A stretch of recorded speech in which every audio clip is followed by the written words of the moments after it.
പെരിയാറിന്റെ കൈവഴിയായ മുട്ടാർപ്പുഴ മാലിന്യം നിറഞ്ഞ് മത്സ്യസമ്പത്തിന് ഭീഷണി ഉയർത്തി കലങ്ങിയൊഴുകുന്നു.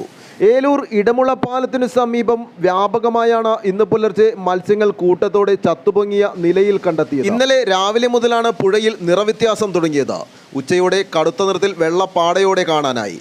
അതോടെ അങ്ങിങ്ങായി മീനുകൾ ശ്വാസം ലഭിക്കാത്തതിനാൽ ഉപരിതലത്തിലേക്ക് ഉയർന്നു വരുന്നതും കാണാവുന്നതായിരുന്നു.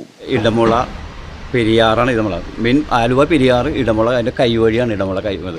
അവിടെ ഇരിക്കുന്നത് ഒരു നമ്മളെ ഇടമുള ഭാഗത്ത് എത്ര ഇതിരിക്കണം, വാട്ടർ അതോറിറ്റി, ഈ കൊച്ചിൻ റിഫൈനറിയുടെ, അതുപോലെ അമൃത ഹോസ്പിറ്റൽ, അതുപോലെ തന്നെ ഇൻഡാൽകോ കമ്പനിയുടെ, TCC, FACT, അപ്പോളോ ട്രേഡ്സ്, എല്ലാ കുടിവെള്ള സ്രോതസ്സായിട്ടുള്ള ഈ പുഴയാണ് മലിനമായേക്കണത്.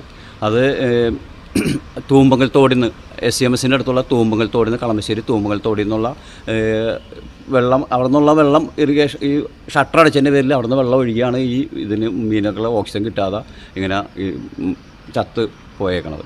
ഒരുപാട് മീനുകൾ പിന്നെ ഒത്തിരി മീനുകളാണ്. ഇന്നലെ വൈകുന്നേരം ഒരു 3:30 മുതൽ ഈ വെള്ളത്തിൻ്റെ കളറ് മാറി. അപ്പം തന്നെ ഞാൻ പൊള്യൂഷൻ കൺട്രോൾ ബോർഡിലും പരിസ്ഥിതി പ്രവർത്തകരെയും പത്രക്കാരെയും മാധ്യമക്കാരെ എല്ലാവരും വിളിച്ചറിയിക്കുകയും മുനിസിപ്പൽ ചെയർമാൻ ഉൾപ്പെടെ വിളിച്ചറിയിക്കുകയും ചെയ്തതാണ്.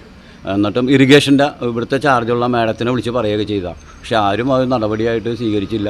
അല്ലെങ്കിൽ ഇത്രയും ഒരു മത്സ്യക്കുരുതി ഇവിടെ ഉണ്ടാവില്ലായിരുന്നു. എന്ന് വെച്ചാൽ ആ ഷട്ടർ മഞ്ഞുമൽ ഗ്ലാസ് കോളനിയുടെ അവിടുത്തെ ഷട്ടർ പൊക്കിക്കഴിഞ്ഞാൽ ആ വെള്ളം ഒഴുകി പോയി കുറച്ച് പ്രശ്നങ്ങൾ ഉണ്ടാവുള്ളൂ. പക്ഷേ ഇങ്ങോട്ടൊന്നും അത്ര അതിനെ ബാധിക്കില്ലായിരുന്നു. പക്ഷേ ഇപ്പോൾ ഇവിടെയൊക്കെ നോക്കിയതുണ്ട് എന്തോരം മീനുകളെ ചത്തുപൊങ്ങിയത്. ഒത്തിരി ആൾക്കാർ കരിമീനൊക്കെ പിടിച്ച് കൊണ്ടുപോയി സംഗതി. ബന്ധപ്പെട്ട അധികാരികളെ അറിയിച്ചു. പിന്നെ ഇപ്പോൾ രാവിലെ തന്നെയുള്ള ബന്ധപ്പെട്ട അധികാരികളെല്ലാം അറിയിച്ചിട്ടുണ്ട്. ഇറിഗേഷൻ്റെ ഇവിടുത്തെ മാർക്കറ്റിൻ്റെ അവിടുത്തെ ഇറിഗേഷൻ്റെ ഉദ്യോഗസ്ഥനെ വിളിച്ചിട്ടുണ്ടായിരുന്നു. ഇതിൻ്റെ ചുമതലയുള്ള ഇറിഗേഷൻ്റെ മാഡം വിളിച്ചിട്ടുണ്ടായിരുന്നു. അപ്പോൾ അത്യാവശ്യം എല്ലാ അധികാരികളൊക്കെ അറിയിച്ചിട്ടുണ്ട്. പക്ഷേ ഇതിൻ്റെ ഫോട്ടോസൊക്കെ ചെയർമാൻ ഉൾപ്പെടെ അയച്ചു കൊടുത്തിട്ടുണ്ട്. ഫാക്ടറി അടക്കമുള്ള വ്യവസായ സ്ഥാപനങ്ങളും സിറ്റിയിലെ പ്രമുഖ ആശുപത്രിയിലും ശുദ്ധജലത്തിനായി വെള്ളമെടുക്കുന്നത് ഈ പുഴയിൽ നിന്നാണ്. മുട്ടാർപ്പുഴ അവസാനിക്കുന്നിടത്തെ മഞ്ഞുമൽ റെഗുലേറ്റർ ബ്രിഡ്ജിലെ ഷട്ടർ അടച്ചിട്ടിരിക്കുന്നതാണ് പുഴയിലെ ഒഴുക്ക് തടസ്സപ്പെട്ട് കിടക്കുന്നതെന്നാണ് പ്രദേശത്തെ നഗരസഭാ കൗൺസിലർ KM ഇസ്മായിൽ പറഞ്ഞത്.